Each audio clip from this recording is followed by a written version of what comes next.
All right, so let's shift our focus to some basketball.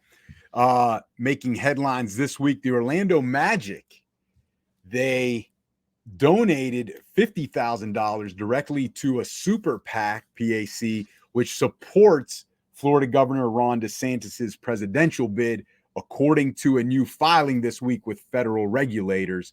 The NBA PA came out today with a statement, and I quote here, the Magic's donation does not represent player support for the recipient. So they didn't even use the name of the recipient. So, JT, let me kick it off with you first.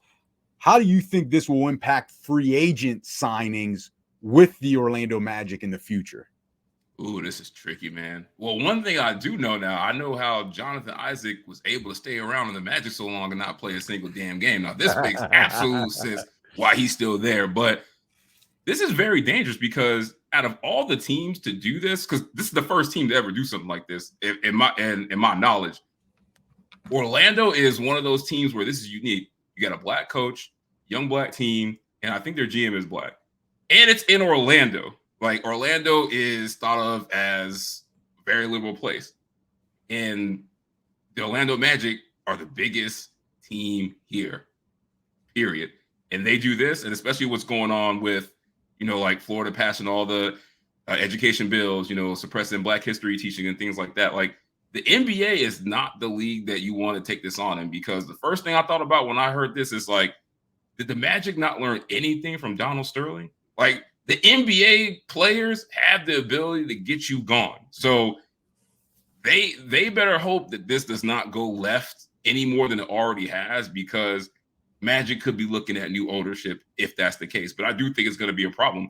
Like, guys are already coming out and saying, like, how could you do something like this and then make it public when the core of your team at all levels is black? Like, that shows you have absolutely no care for the people that work with and for you. So you thought free agents weren't coming to Orlando already. They're definitely not coming now. You're definitely not going to get any coaching candidates. And, good luck getting a GM that wants to come here, that wants to attach their name to this madness that's going to ensue. Because the election is going to be coming up. This is only going to get louder. This story is only going to get more traction. So I don't know why Orlando would start this forest fire so early or at all, just to understand that it's only going to get more and more loud and more attention. So I do think it's going to be a problem from that at all three levels.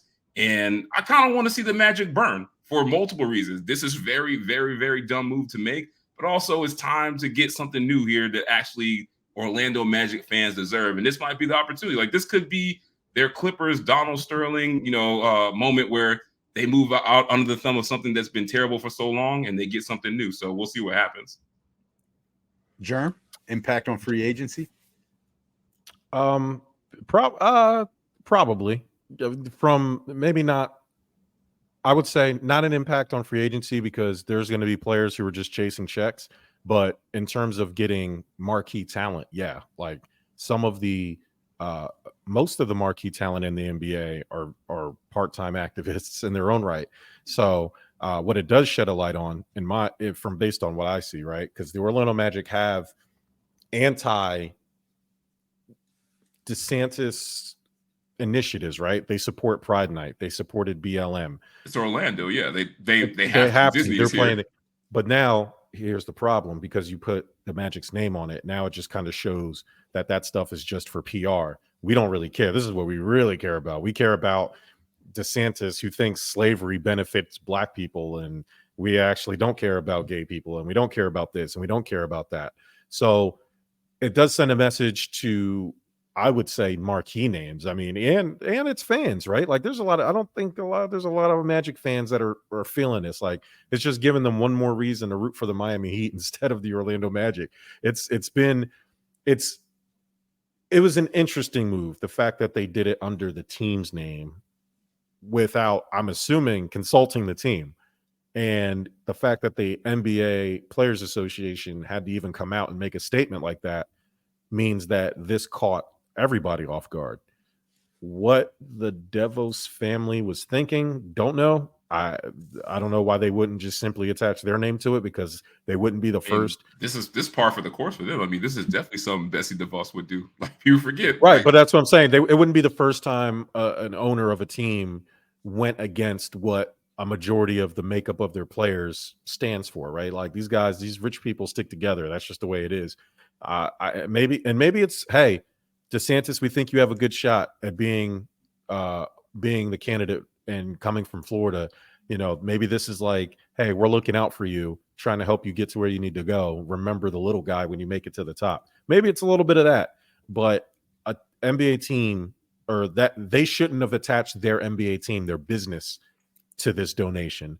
They should have just done it either quietly or as themselves, not attach the organization to it, because now the organization is going to feel it.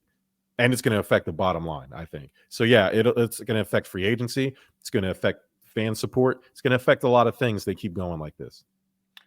In terms of the impact on free agency, I actually think, tell me who the last big name star or superstar Orlando's been able to sign. Grant Hill, Tracy McGrady. Right. So Yeah. in terms of the impact, right, I'll get to what the Magic did in the next question. But in terms of this question and the impact, Jerm, you're like, yes, they're not going to be able to bring in those marquee guys, but they haven't anyway.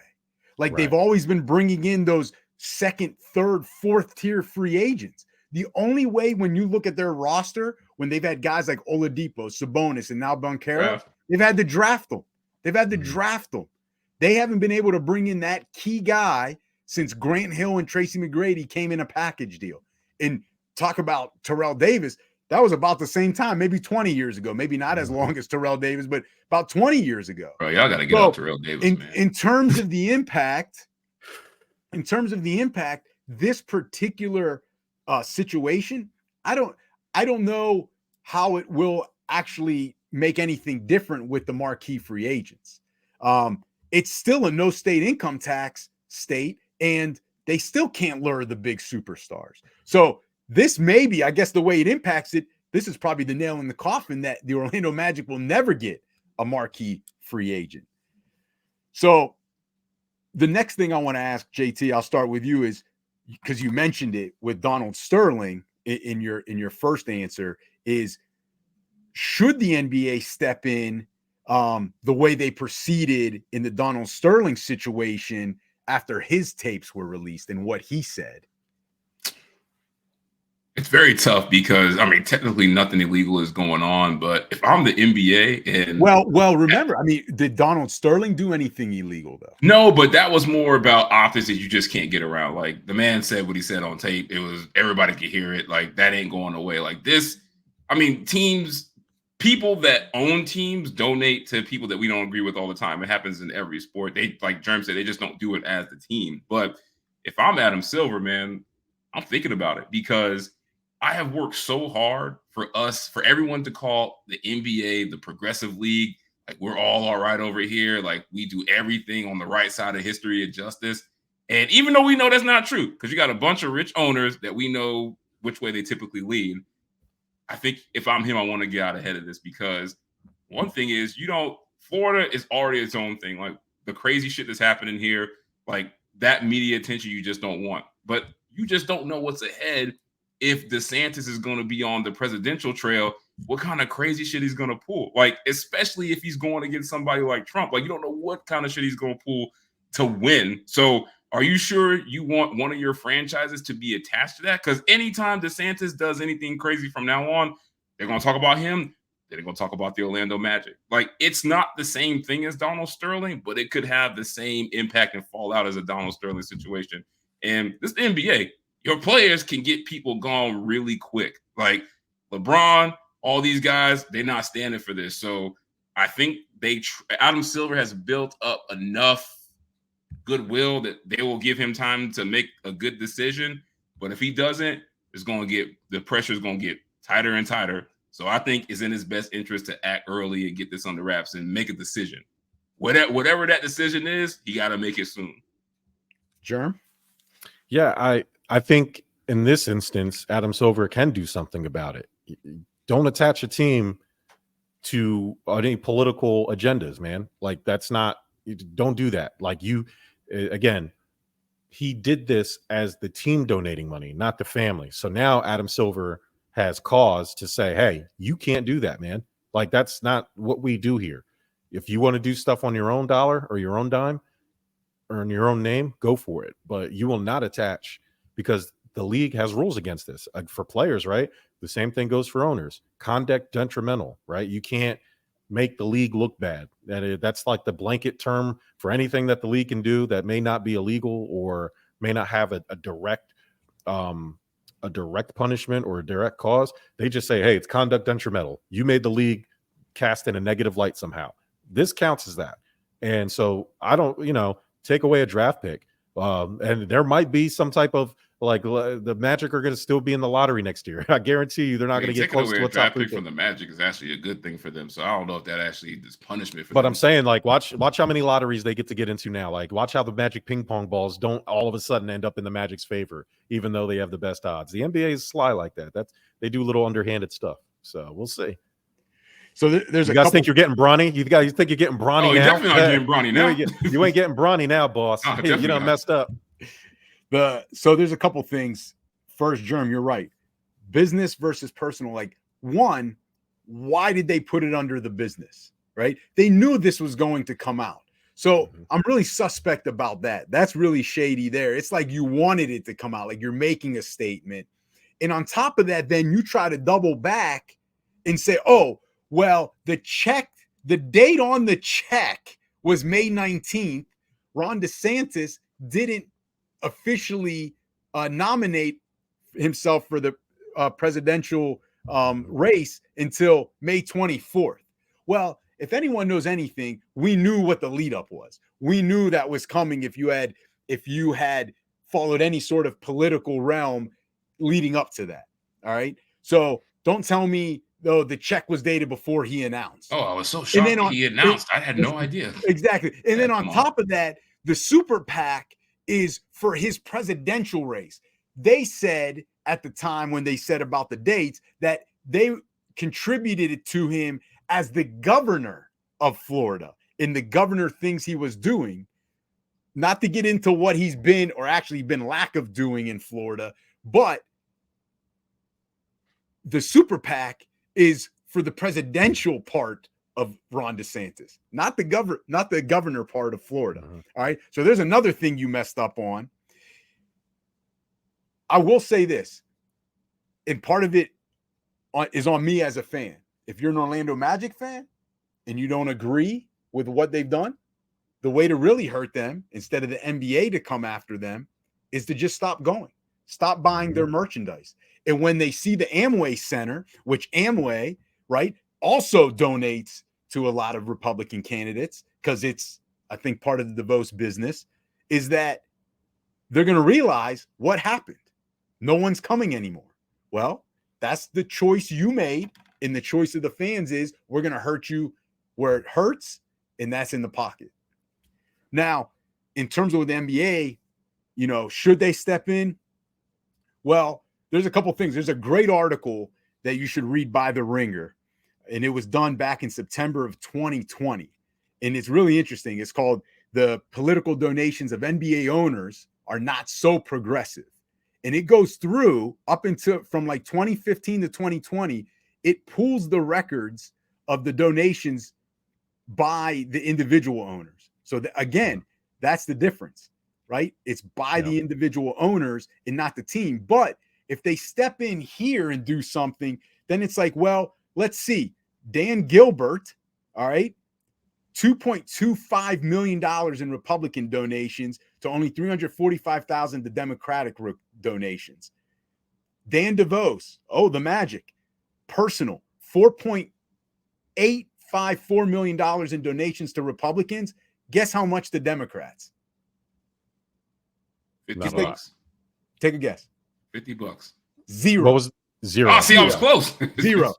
Jim Buss, all right, the Lakers owner, zero to the Democratic donations, only $8,700 to Republicans. But you get my point. Well, to be honest with you, that list doesn't shock me because I mean these people are all very rich, so they're voting for what's going to keep their tax bracket Keep them making the rich, most yep. money. That makes sense. but- I understand that. But it goes to JT's point. Who's the Clippers owner that took over for Sterling? Ballmer. Steve Ballmer. $10,000 to Republican donations, Democratic donations, almost $8 million. Damn, Steve Ballmer's the GOAT, man. I know we don't got no soundboard, but if you can have like a clapping sound or something like that, damn, Ballmer. Go ahead. I was not expecting Shout out to that. Ballmer. Go ahead, man. So the thing is, JT's right. When you make those changes, you can change the league. And it's a player league, right? So you do need to cater to the players. There's no doubt. You need to cater to the players because one player can have a huge effect on a team in a championship. Look at Steph Curry. Look at LeBron James. This is why LeBron James is the GOAT, because they have to make these decisions and think about these because LeBron James is the face of your league. Like that's why he's the GOAT. Like LeBron James is affecting the way people do business. And all the superstars, really. Yeah. Now, I'll stop a little bit short to say if the league does intervene here, because it's not a direct action the way it was with Donald Sterling, and it wasn't a direct action the way it was with Robert Sarver with the Phoenix Suns. And we all know that those issues. This is a little bit more indirect. It's contributing to something that, the three of us wouldn't agree to. But they didn't come out and say it exactly. And it wasn't some physical action like we saw in the Phoenix Suns organization. So if you do want to go so far as to try to force a change of ownership, NBA's got to be ready for a legal battle, plus that slippery slope of where do we stop and what actions then could be considered removable as owner. And I was thinking about that same exact thing when I was making my point. When you were talking, it's like that it creates a slippery slope because also it's like, what is considered a political action? Like, because I can see one of these guys being like, all right, cool. If I can't donate to Ron DeSantis, then you can't have Pride Night or something like they can say like, oh, like that's a political, thing you're putting out there. Like, I think that's where the NBA is going to be very careful because like all the progressive things that they've fought for to be open in their league, now these owners will come back and say like, you know what, well, that's political to me. So what are you going to do about it? You going to remove all that stuff too? Yeah, it can be a slippery slope. I mean, and not for nothing, I will tell you, the Magic are owned by a notoriously like racist white family. Like this is not a shocking. The issue is that they did it under the Orlando Magic name, and the only person in that organization other than the Devos family that's happier about this is Jonathan Isaac. So I mean, the NBA again, you attached the team to it. The team, like this is the organization. Once you do that, there is no turning back.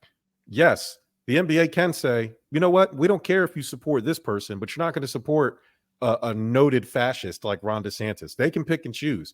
They are a private company. The NBA is. They can pick and choose all they want. Yeah, we're not going to let you support this guy because he's bad for the NBA.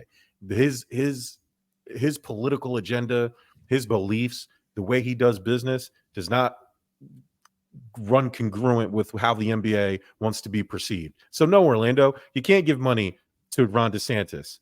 But yeah, go ahead, Chicago Bulls. If you want to give money to Michelle and Barack Obama, that's cool. You know why? Because that makes the NBA look good. That in the world's eyes. So not a certain group of people.